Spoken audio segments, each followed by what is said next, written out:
This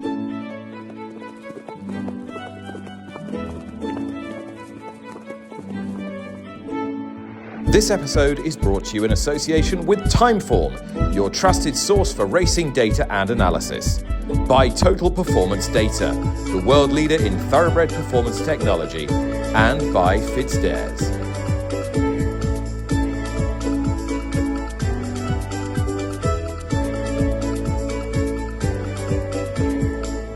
Good morning, welcome to the show. It is Tuesday, June the 17th, and if you're detecting a note of joy in my voice, well, you're hardly Sherlock Holmes, because it is the first day of Royal Ascot. Welcome to those of you watching on YouTube. Welcome to all of you listening wherever you normally consume this podcast. If you are watching us, you will be able to see that it is beautiful blue sky, cloudless, temperature set up to get to 27 and maybe hotter by the end of the week. Lee Mottershead, senior writer from the Racing Post, alongside me. Well, they say you make your own luck in this game. Ascot have been busy at the manufacturers for sure. Yeah, they have. The place looks absolutely magnificent. Parking arrangements work fine so far as well, Nick. That was good. Yes. People getting in and out okay. The King and Queen's lawn looks considerably better than mine. No brown bare patches. Tracks look superb. And I think, you know, you always say, it's almost a cliche to say that the best day of the Royal meeting is the opening day. But you couldn't really top this. It's got everything that you want to see, great competition, a potential horse of the year, and an international flavour as well. It's fantastic. I presume you're talking about... We're talking about the same horse, Field of Gold. Field of Gold. Yeah, absolutely. As potential horse of the year. Right, we're going to come to him in a minute. We need to get it seems a little bit pointless given the fact we know what the forecast is, but I have been talking to the Ascot clerk of the course, Chris Stickels. This is what he had to say. Well, this is what you wanted, Chris. I think a cloudless sky, and it's set fair for this all week, isn't it? Absolutely. I mean, it makes it much easier for us when we know what the forecast is going to be, and it does look like this high pressure is built now and is going to be with us. Yeah, we've got 27 degrees today and fine, and it looks like it's going to remain fine until Saturday and probably getting warmer. And just hotter and hotter through the week, so proper heat wave. It does look like it, yes. Does that make it easier in a sense that you know what you're dealing with? You know you're going to have to water, it's just a question of how much. Exactly, yeah, that does help us a bit when we've got a straightforward forecast and we're not threatened with sort of storms or random sort of, weather events, varying amounts of rainfall coming in, so we can see what the evapotranspiration we get during the day. We can assess how the ground's riding and, irrigate accordingly each night. Would it be fair to say that you're starting on good to firm all over? Well, there's some good ground actually kind of on the round course at the moment, a little bit further up that sort of in the middle of the straight between the 4 and the 3. I mean, it's quite likely we'll end up with good to firm all over by the time 2 o'clock comes, 2:30 comes. It's going to be fast summer racing ground. And then how much water would you have to put on each night in order to maintain, say, today's standard? So we've been doing this monitoring evapotranspiration for a few years now, and normally we tend to have to put on about 1 millimetre more than the evapotranspiration that we get. So we'll assess that as we go through the day, but on a day like today you're likely to get over 3.5 millimetres of evapotranspiration, so we'll probably put on about 5 millimetres to hold it on the straight course, maybe a fraction less on the round course. The straight course here tends to dry out a little more. You get the prevailing wind, which is either from the east or the west. It should be the other way around, east or the west, and that will tend to dry out a bit more, as the round course is more protected with the trees, so it doesn't sort of dry out as quickly. So we'll assess that, but we probably won't decide that until 5:30, 6 o'clock towards the last race today, and assess it then and see what the conditions are like at that point. All right, well, that was Chris Stickels, the clerk of the course here at Ascot. And no surprises, we're going to start on broadly good to firm, and it's going to be the same all the way through the week. It's going to get very hot. It's going to get very hot. I think 30. Real feel 31, 32 as the week goes on. It is going to be incredibly hot. I suppose the one thing that they have in their favour is they know what they're going to get. And the thing that clerks really dislike is uncertainty in a forecast. There's no potential for weird thundery showers here during the week. Chris knows it's going to be hot, he knows it's going to be dry, and he therefore knows what he has to do to maintain what most top level connections would consider to be an acceptable racing surface. But heck, we're early in the summer. We should be racing on flat ground, on flat racing ground. I'm not one of these people who moans if we get soft ground on Champions Day or fast ground at Royal Ascot. That's what the seasons should dictate. Yep, you know what you're going to get. Let's discuss Field of Gold then. You put him up as a potential horse of the year. If that's the case, then he needs to blow by them today. There's only 6 rivals. 3 of them are effectively pacemakers. And he's got Henri Matisse, the French Guineas winner, and the horse that beat him in the Guineas, Ruling Court, to defeat. How do you think it's going to pan out? Well, I think tactically, Colin Keane will want to keep it simple. I think the draw has helped him because he's drawn a bit more outside. Yeah. I mean, Ryan Moore on Henri Matisse is the one who potentially has the more complex problem on the fence in stall 1, albeit he's got Ryan Moore on board, and therefore Ryan Moore is the best of them all at extricating himself from those sorts of positions. Reading some of the data lines this morning, that there are people arguing that Henri Matisse actually has the strongest burst of speed of any horse in the field. Okay, so in which case to Coolmore, send one of the others and then just drop anchor, slow it up, come off the rail, Henri Matisse straight up the inside fence going for home and try to get first run on Field of Gold. Well, that might well work, but of course Field of Gold has got Windlord in there, who will presumably try and blaze a gallop from the front, because what we do know is that Field of Gold is a horse who should be fully effective of Romano Quarter. I don't think he would want a sit and sprint. So I think at the very least Windlord will be up there. I think Colin will try and be not too deep around the bend, but he won't want to risk any silliness in this race. I think they will feel he's on the best horse. They won't want to complicate things. I think they'll want to send him on before the furlong pole and get the race won.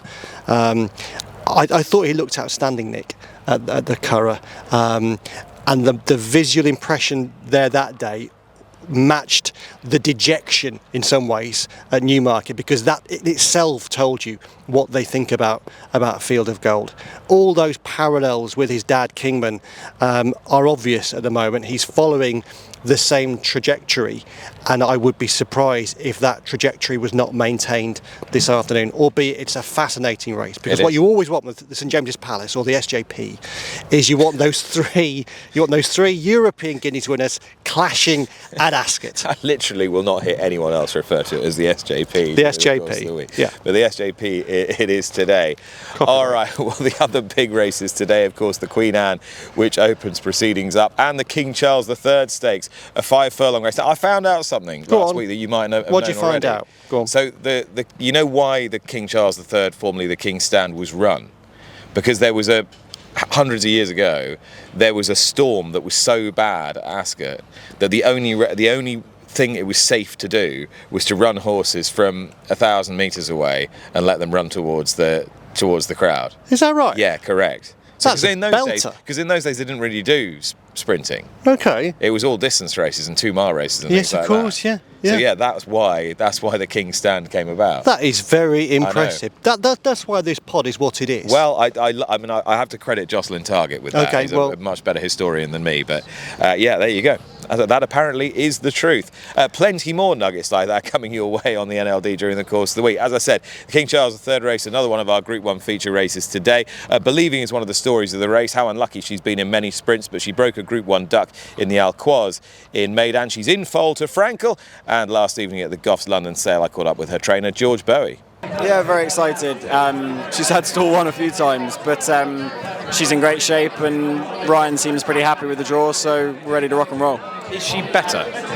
I think so. I do. I've been so comfortable with her training, and her demeanour's just changed. Obviously she's in foal, but I think it had changed before that. She's been training great.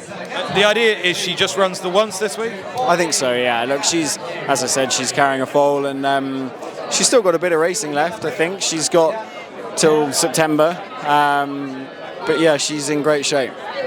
And from that draw, do you tack across and try and tuck in behind speed, or do you just go in a straight line as fast as you can? I think the latter, yeah. Do you? I think so. I think with as many runners as they are, I was chatting to Ryan yesterday, they're likely to split. And I almost hope that a couple come over towards us. I think if we start giving away ground over 5 furlongs, it's too fast. We did that last year, had to take back at the wrong time, and the race was gone. So I think we'll be all systems go. All right, that was George Boughey, part owner now of this horse, Believing, alongside the Coolmore partners, is John Stewart, the international man of, well, he was an international man of mystery. Now he's spreading his love far and wide. And I caught up with him yesterday as well. I think you'll find this quite interesting. How are you feeling about the game as we speak today? I'm feeling really good. We've got a pretty good start in the U.S. and we're going to be really, really busy second half of the year with a lot of the European fillies I bought in December are really doing well, and expect a big back half of the year, and then got good expectations for Ascot this year. This has been a whirlwind journey, hasn't it? From inception to now, there can't have been a major racing country you haven't visited or played in at some level. I want to run in all the top races worldwide, and I actually won't go to a race unless I have a winner, an entry in the race. So I got two contenders, they're both favorites, Believing with Coolmore, and then Rogue Legend. So we're here to win. We're here to compete at the highest level. And of course, Believing has got another dimension because she's in Foal de Frankel as well. To what extent was that a big driver in you getting in behind her? Well, I was the underbidder, on the horse, and so. Coolmore was nice enough to let me take a leg of the horse, and I thought it was a great strategy. We had a horse last year that we bred, and then she won the next race by 15 lengths, and so that can be a good strategy. I love Frankel. I bred Caravel to Frankel, and we got a colt on the ground, and so we're really happy with that. And best stallion in the world. So, happy with her going to Frankel. I think it's a good decision. Now, she's been not done too many favours by the draw, it seems, on Tuesday afternoon. She's in stall 1. Do we know what the plan is from there? I haven't talked to the team. I mean, you got Ryan Moore, on her, so he's got a lot of experience there, probably won more races than most. And so it gives her a good chance. And, we'll see how it plays out. But that's horse racing. That's what you can have the best horse and then, get a bad trip. You can have the best horse, get a bad draw, So that's what it's all about. So you have to overcome those obstacles if you want to be a really great horse. And, of course, you've got Rogue Legend, whom you purchased from Paddy Toomey's yard in the Windsor Castle Stakes, also favourite. What made you land on that horse? I was over here for about a month, and I was checking out all the races and the horses, and I was trying to beat, Wathnan and everybody else from buying everything up. And so, I reached out when I saw the horse run, and was able to get the deal done, before everybody else kind of got in there. So, I think he carries a lot of weight in his last races. He's a really strong performer. Paddy's up in, one of the top, Irish trainers coming up. And so we're excited to have a horse with him and see how it goes.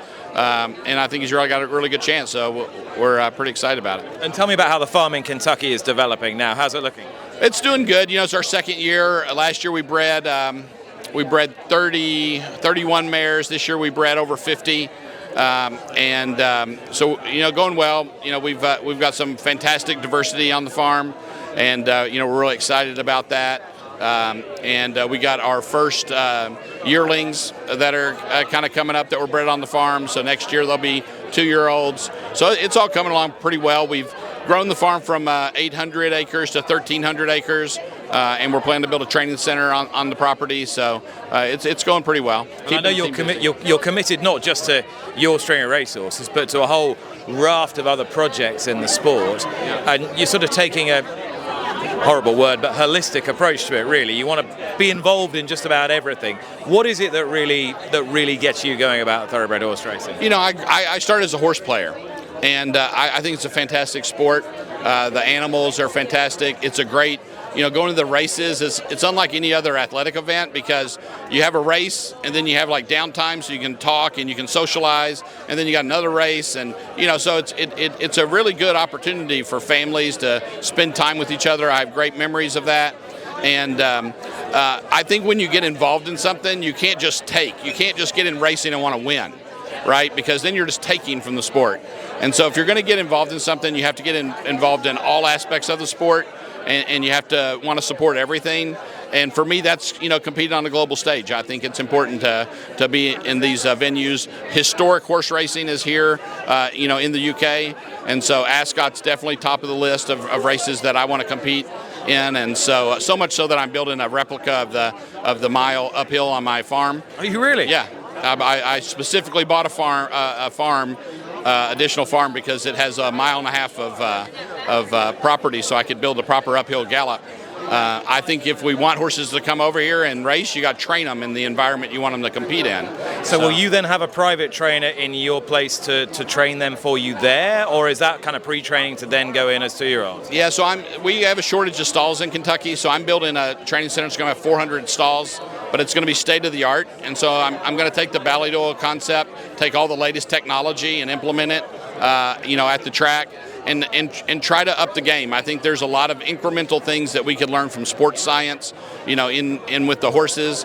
I think so much we want the horses to be athletes, but we treat them still like farm animals.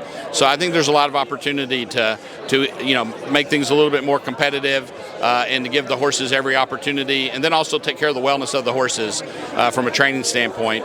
Not going to go with my own trainer. I'm going to require every trainer that wants to train for me to have a division at my training center. And I'm going to keep all my horses there in America, and I'm going to ship them to the races just like they do at Ballydoyle. Okay, so will you then need a kind of overseer to kind of pull it all together? Oh yeah, we're definitely working in that direction, and so I got to be careful about how much I put on the team at I get time. it. Yeah, no, I get it. And what about your commitment to having horses in training, say here in England and Ireland? Well, I want to win the races over here. So, I've got about 16 in Europe right now. And so that's going to continue to grow, over time. It's the third leg of the wheel of Resolute. The first leg was America, second was Australia, and then the third is establishing and having a better presence here. Well, it's lovely to see you, John. Thanks so much for chatting to us. Best of luck this week. Yeah, thank you very much. Well, Resolute Racing's John Stewart there with Believing today, and Rogue Legend later in the week as well. Lee Mottershead back alongside me here at Ascot. Boy, there's a guy with grand plans. Ballydoyle replicated Tattenham Corner. I mean, they're going to build an entire uphill straight mile on the dimensions of this in Kentucky. I think grand plans almost doesn't do it justice, Nick, based on what he's talking about there. I think that tells us a number of things. One thing it tells us is that we have a massive player. We knew that already, but someone whose ambitions are almost off the scale. It reminds us that whilst we are regularly anxious about the state of the sport, there are always these big spenders who want to come in and make this their playground. And it also tells us that if he's doing that, if he's trying to replicate a place like this, it reminds us of, for all our woe and angst and concerns about British racing, we still, don't know how long, but we still have the finest product in the world, and people all around the world, and you got this yesterday at the London Sale, all that international flavour there, they want to compete here because more than any other flat race meeting anywhere in the world, I think this is deemed to be the one and the most aspirational target still in the sport. And for British racing, that remains an absolute crown jewel. Whilst we sometimes worry about the quality of our horses, and we quite rightly worry about the quality of our horses and losing horses to other jurisdictions, we should still be delighted that we have the best product, I think, still in the world, and we should do all we can to maintain that. And in that interview I did with Fliss Barnard yesterday, the new CEO here, putting Ascot, front and centre on the global stage was very much, a part of her thrust. Yeah, and quite right too. That's commercially as well as in a racing sense, I think. Absolutely. Spreading its brand internationally as well. Yeah, and it has to be commercial. And I think one of the things that I find most impressive and interesting as well about Fliss is that for her agenda, her project, if you like, for Ascot, it is not just all about the Royal Meeting. It's very much selling that Ascot brand. Well, there's quite a lot of promotion of the King George going on this week as well. I'd be interested to see whether that the reflection of that of this week's glory is borne out, a month or so from now, and hopefully with a really good field as well. We need to talk about the Queen Anne Stakes, which is our first race today. It's a belter. The front four from the Lock Injury opposing lead artist Dancing Gemini, Rosalian and Notable Speech, and of course a whole bunch of other horses chucked in there as well. Sardinian Warrior sadly is a non-runner, which is, I know, a great shame for Mark Chan, who came all the way from Hong Kong to watch him run. We're going to talk about this in a moment, but first of all, let's hear from Timeform's Dan Barber, who's really, if you're watching this on YouTube, you'll appreciate dressed up for the occasion. Day one of Royal Ascot. Here we are. Tuesday of Royal Ascot. Morning suits, Mullins, Moore, a military man for Godolphin perhaps in one of the 2-year-old races, and a master for Gosden in the closing Ascot Stakes. But to be honest, today's Timeform perspective needs to dial another M, and that's the M for milers, because it's those horses that are the standouts on day one of the Royal Meeting. The opening Queen Anne doesn't so much set the stage as set the bar likely very high in terms of the numbers that Timeform will likely be sticking on those horses this afternoon. Rosallion tops the shop on the Timeform ratings, but it's a very congested picture, which very much reflects the fact that this is a really open and high quality renewal. Notable Speech in opposition just behind, and then the more established older milers like Lead Artist and Dancing Gemini, who are ahead of the 2 4-year-olds when they met in the Lockhinge in the picture as well. The horse the race that was won by Rosallion at the Royal Meeting last season, the St James's Palace, it feels negative to describe it as a supporting act, but it is later in the card, in the heart of the Royal Ascot card on Tuesday, and it features a horse who may be of even greater prowess than Rosallion, last year's winner, in the shape of Fields of Gold, who finds himself clear top of the Timeform figures based on his dazzling win in the Craven, dazzling win in the Irish 2,000 guineas, and also the sectional upgrades that he received for his luckless defeat in the 2,000 guineas at Newmarket. He could well light up the day, and as I mentioned, it is those milers who are the real focus for Timeform on day one. What a day in store it is as well, and may more marvellous memories materialise on day one of Royal Ascot. All right, that was Timeform's Dan Barber. Now, if you're listening in Time Honoured Tradition, you won't appreciate just how good he looked in that baggy kind of olive green, almost off the shoulder T-shirt, and a fair bit of morning shadow. Yeah. Well, of course, the big marketing slogan for Royal Ascot is "Be the Ascot you." That was, and Dan was being the Ascot him. That was the Ascot Dan. He carried it off with style. With style. A very good précis, however, there of the St James's Palace, and also of the Queen Anne, a race that you and I haven't spoken about. 1, 2, 3, 4 from the Lockhinge. Do you go out of those 4, or do you go elsewhere? Well, I'm fascinated by Karl Spackler. Everything that the numbers say is that he is every bit as good as the best horses in this field, and yet I just think it does. The credibility almost has to be stretched to believe a horse who's been doing it on tight turf ovals can do this here on his first start. Although, you know, we've seen Tepin win the race in recent years, and he's a fantastic story off to Australia afterwards. I do think the Lockhinge ground will help him, won't it? Yeah, it will, absolutely. Goodness, yeah, we've got the sort of surface that he will be well accustomed to. But I still think the Lockhinge is likely to produce the winner. I can't get out of my head how good Rosallion looked last year here and in the Irish Guineas, and actually when he won the Pat Edry Stakes here as a 2-year-old. We know he likes his So it could track. be a bit of an Ascot freak out. Well, we know that certain horses, for whatever reason, Canford Cliffs was excel a bit on the this same, place, wasn't he? Yeah, absolutely. He was brilliant here. Yeah, there are horses, particularly as well on the straight track, seem to just thrive at Ascot, and also horses that have done well on synthetic surface or weather tracks come and do well here.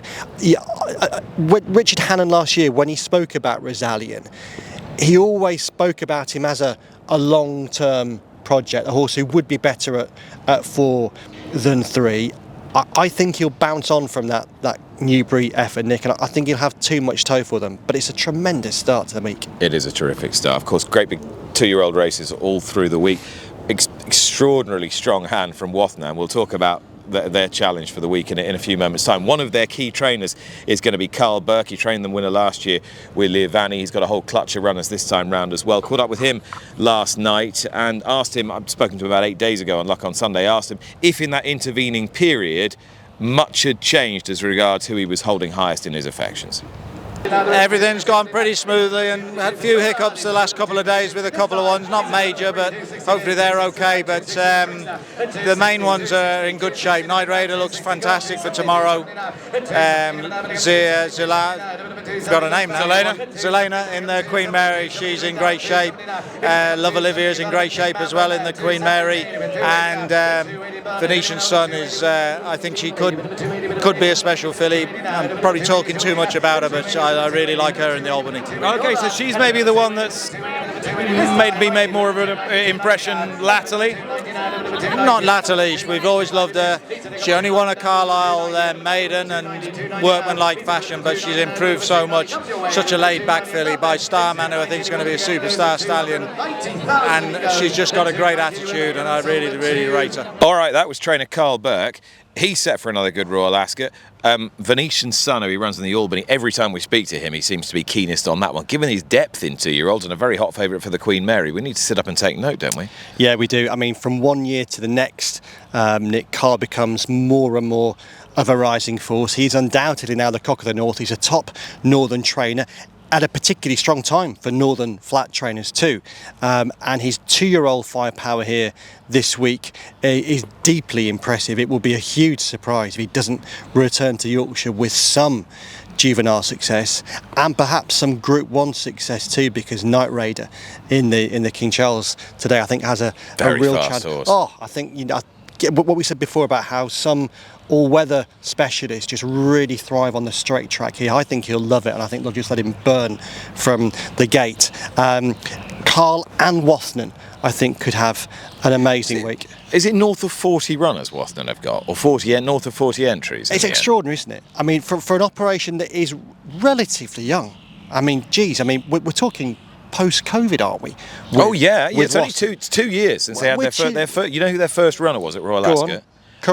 Isaac Shelby. Was it Isaac Shelby? You know, that was only 2 years ago in the St James's Palace, and then they had Gregory and Courage Mon Ami the same week. Which is mind-boggling that they are doing so much so soon, and then their numbers here will outstrip those other massive operations.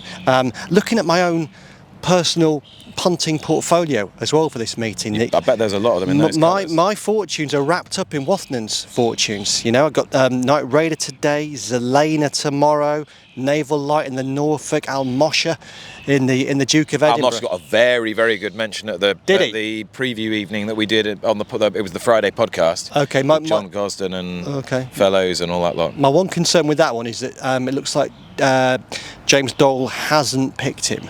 But he can't get everyone right during the week, can he? Is James McDonald going to ride? I think it's Clifford Lee. Okay, fine. Okay, James may have gone by then. I don't know. Now, one of the other big storylines today, Lee, is the very real potential of a royal winner in the shape of Reaching High. Reaching High on Ryan Moore's Whirlpool blog, whirlpool.hkjc.com, says, I'm on Reaching High here for Willie Mullins and the King and Queen. He's a horse I know well from his days with Michael Stout, though I never rode him in a race. I know the Dam Estimate. Of course, we all do. She won the Gold Cup famously in 2013. He won the Queen's Vase honour as well. Hopefully the step up in trip will bring about a bit more improvement. And he, of course, had a good run on his first start for Willie Mullins at Leopardstown. Whirlpool.hkjc.com for all Ryan Moore's thoughts about today's and tomorrow's rides here at Royal Ascot. It is excellent stuff, and of course this is a huge Whirlpool day and will generate an enormous amount of money with so many runners. What about a royal winner then, Lee? I think a royal winner probably by a decent margin too, Nick. I really fancy him. As soon as Ryan Moore's name was attached to the horse, his price plummeted. It was unusual why initially when Willie's entries came through for this day last Wednesday, there were an awful lot of jockey bookings. William Butte was booked for quite a few, but Ryan Moore, it took until the following day for Ryan Moore's name to be attached to Reaching High. But as soon as it was, the price completely collapsed from 12 to 1 down to now 3 to 1, 7 to 2. Willie Mullins has very few things he has yet to achieve that he really wants to achieve. Winning the Melbourne Cup is high on the list, but goodness, training a winner for the King and Queen at Royal Ascot must be almost as big a dream as winning the Melbourne Cup. If he goes and bolts up today, could well be a Flemington candidate. We'll probably need some pattern race form in the meantime. But yeah, absolutely. But he really has. I mean, with Estimate as the dam. There's so much potential to improve over this distance. In an ideal world, I'd have preferred him not to be in stall 1, but he's got Ryan Moore on board, and traditionally you do want to be drawn low in this 2.5 mile handicap, of all things. But I could just see him bursting clear, Nick, and winning this in impressive fashion. All right. Well, let's hear what the markets are saying. I'm sure Reaching It High will be a heavy favourite as we check in with our friends at Fitzdares. Hi Nick, it's Henry from Fitzdares here. Thanks so much for having me on this morning. And how good does the St James's Palace Stakes look today at 4:20 at Ascot? We've got a triple threat between the 3 European Guineas winners. Field of Gold heads up the betting, currently 8-11. Was the unlucky loser at Newmarket? I suppose we'll find out this afternoon. His conqueror that day, Ruling Court, comes in second in at 100-30. He's obviously rerouted here from the Derby. And completing the trio is Henri Matisse, who won the French Guineas in a track record time at Paris-Longchamp. If you don't fancy Field of Gold, we're actually going to price boost him today not to win from 5-6 to 10-11. And that's one in the Fitzdares office we're all hoping gets beaten. He'd be an absolute shocker for us to start off the week. He'll be in all the multis, and we've got huge liabilities running into him. You can head to Fitzdares.com for all of our specials throughout the week. We're paying extra places on 5 of the 7 races today. So that's Fitzdares.com, and good luck whatever you fancy. Okay, thank you very much to Henry. Now, of course, Tuesday is a very important day because it's the day we go around the Bloodstock world with our friends at Weatherbys. Now, yesterday, all I had to do at GOFFS was to cast my net and I could have got anyone. But this week, it was the turn of Bloodstock agent Will Douglas, who was filling me in on all sorts of exciting developments in his career. I'm Will Douglas. I'm a Bloodstock agent, have been for quite a long time. Used to work with Charlie Gordon-Watson, now on my own. Specialise in yearlings, horses in training, mares, all sorts really. Right, let's stop right there because a lot of people will know Charlie Gordon-Watson by reputation and by achievement. You worked with him for how long? 15 years. A decade and a half with CGW. I bet nobody else managed quite that. No, I think there are a few got close, but yeah, maybe not quite. So tell me a little bit about your relationship and what you learned from him.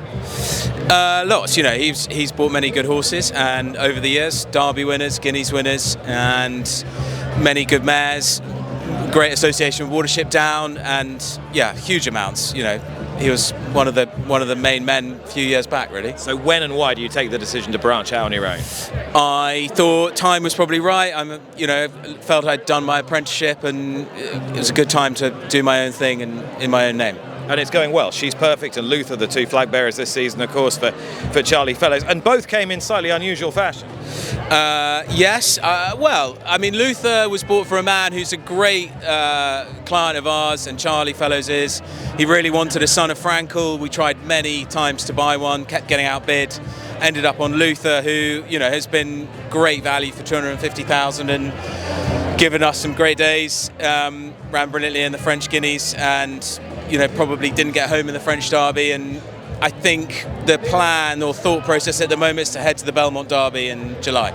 Right, excellent. And She's Perfect, obviously everyone knows the story. Yeah, it's a good story. It's a great syndicate.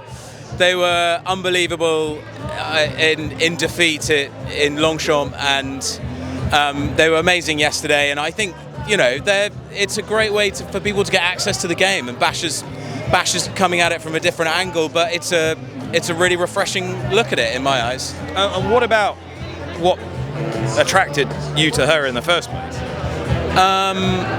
I'm a big fan of the stallion. I bought a horse in his first crop, Sioux Nation. Bought a horse in his first crop called Helene Feeling. He went to Hong Kong. He's won a group race this year, and he did very well around in the Hong Kong Derby last year. So he was on my radar. I was keen to buy more, and she was out of a Galileo mare, and it all sort of came together. She didn't sell for what I thought she'd make more, and luckily Bash was looking for a horse, and it all kind of came together in the time. And how about Royal Ascot? How's that looking for you? We've got Barnzo tomorrow in the Copper Horse, who's kind of a bit of a story behind it for some friends of Tim Siders. I think he's got an outside chance. What's the story?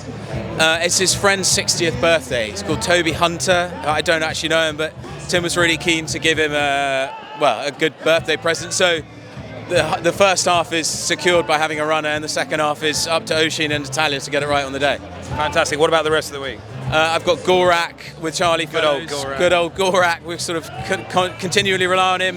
And then I'm, really trying to source a few horses out of races like the Britannia, the Jersey, King Edward, King George, those kind of 3-year-old races, maybe the odd 2-year-old, trying to get them for Hong Kong or potentially Qatar. We tried to buy 2 horses here tonight, but didn't get them, so it'd be looking for a few, the market starts to really open up after Ascot, so we'll be trying to get something done during the week.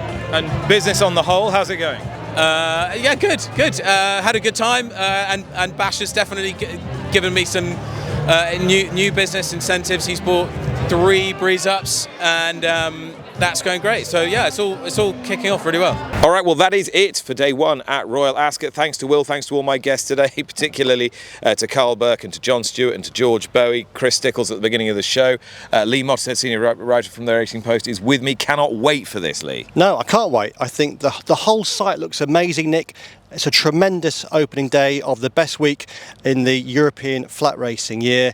Normally, Nick, I would by the 4th race, by the Group 1 race on the card, I'd know which way my Racing Post piece was going. But I think today I'm going to have to leave a chunk of space just in case at 5 o'clock Reaching High wins the Ascot Stakes. And for me, he's a relatively bullish nap today. Okay, yeah. Well, I think you're going to have to wait even longer. Not for your headline, obviously, because that'll sort you out. But I think it is going to be a very good day for John Gosden. Lead artist maybe, Field of Gold certainly, but the best till last with the blinkers on. Now also in the Wathnan Silks, French Master. Interesting. In the final race, So which another Wathnan winner. I believe is called the Copper Horse Handicap. Copper Horse Handicap. I'm getting that wrong all week.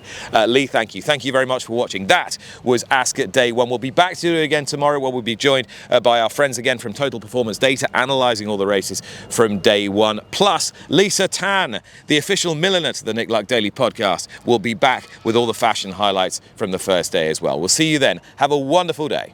You've been listening to Nick Luck Daily. This episode has been brought to you in association with Timeform, your trusted source for racing data and analysis, by Total Performance Data, the world leader in thoroughbred performance technology, and by Fitzdares.